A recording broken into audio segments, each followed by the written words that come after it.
ಒಂದು ನಮ್ಮ ಮುಖಂಡಗಳಿಗೆ ಒಂದು ಮನವಿ, ಕೆಲವು ಲೀಡರ್ಗಳಿಗೆ, ದಯವಿಟ್ಟು ಈ ಊರಾರ ದಪ್ಪ ಊರಾರ ಹಾಕಂತ ದಯವಿಟ್ಟು ನಾನು ಬಿಟ್ಬಿಡಿ.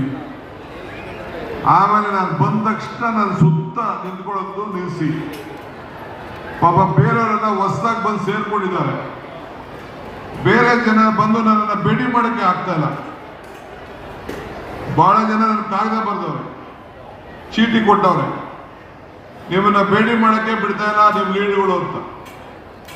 ನೀವು ಯಾವಾಗ ಇದ್ದೀರಿ, ಬೇರೆಯವ್ರಿಗೆ ಒಂದು ಅವಕಾಶ ಮಾಡಿಕೊಡ್ಬೇಕು ಅಂತೇಳಿ ನಿಮ್ಮೆಲ್ಲ ನಾನು ಮನವಿ ಮಾಡ್ತಾ ಇದ್ದೀನಿ. ನಾನೆಲ್ಲರ ಮುಂದೆ ಹೇಳಿದ್ರೆ ನಿಮಗೆ ಬೇಜಾರಾಗ್ತದೆ, ರೇಗ್ತಾರೆ ನನಗೆ ಅಂತ. ಸೊ ಬೇರೆ ಸಾರ್ವಜನಿಕರು ಬಂದು ಪಾಪ ಕಾಯ್ಕೊಂಡಿರೋರು ಏನೋ ಅವ್ರ ಮುಖ ತೋರಿಸ್ಬೇಕು ಅಂತ ಆಸೆ ಇರ್ತದೆ. ನಿಮ್ಮ ಮುಖ ಎಲ್ಲ ನೋಡಿದ್ದೀನಿ ನಾನು. ಅವ್ರಿಗೂ ಬೇರೆಯವ್ರಿಗೂ ಒಂದು ಅವಕಾಶ ಮಾಡಿಕೊಡಿ ಅಂತೇಳಿ ನಮ್ಮ ಲೀಡರ್ಸ್ಗೆ ಒಂದು ಸೂಚನೆಯನ್ನು ನಾನು ಕೊಡ್ತಾ ಇದ್ದೇನೆ. ಇವತ್ತು ಬಹಳ ಜನ ವಿವಿಧ ರೀತಿಯಲ್ಲಿ ಟೀಕೆಗಳು ಮಾಡ್ತಾ ಇರ್ಬೋದು ನಮ್ಮ ಕಾರ್ಯಕ್ರಮ ನೋಡಿ. ಒಂದು ಹೇಳ್ತೀನಿ ಕೇಳಿ, ಮಾಧ್ಯಮದವ್ರಿಗೂ ಹೇಳ್ತಾ ಇದ್ದೀನಿ, ಟೀಕೆಗಳು ಸಾಯ್ತವೆ, ಕೆಲಸಗಳು ಉಳ್ಕೊಳ್ತವೆ.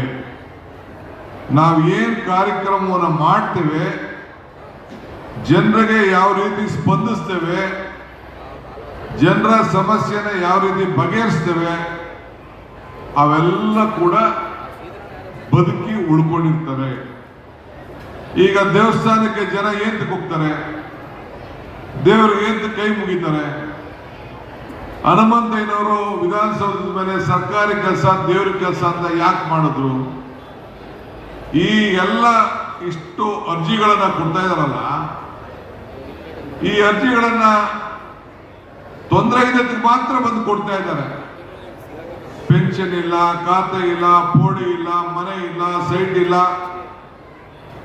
ಏನೇ ಸಾಲ ಇಲ್ಲ, ಬದುಕಬೇಕು, ಸಮಸ್ಯೆ ಇದೆ, ರೋಡ್ ಇಲ್ಲ, ಚರಂಡಿ ಇಲ್ಲ, ಅರ್ಧಕ್ಕಾಗಿದೆ, ಅರ್ಧಕ್ಕೆ ಬಿಟ್ಟವ್ರೆ, ಇವೆಲ್ಲ ನೋಡಿ ಕೊಟ್ಟಿದ್ದಾರೆ. ಬಹಳ ಜನ ಚೇರ್ಮನ್ಗಳೆಲ್ಲ ಸ್ಟೇಜ್ ಮೇಲೆ ಬಂದು ಅವರ ಊರಿನ ಸಮಸ್ಯೆಗಳೆಲ್ಲ ಕೊಟ್ಟಿದ್ದಾರೆ.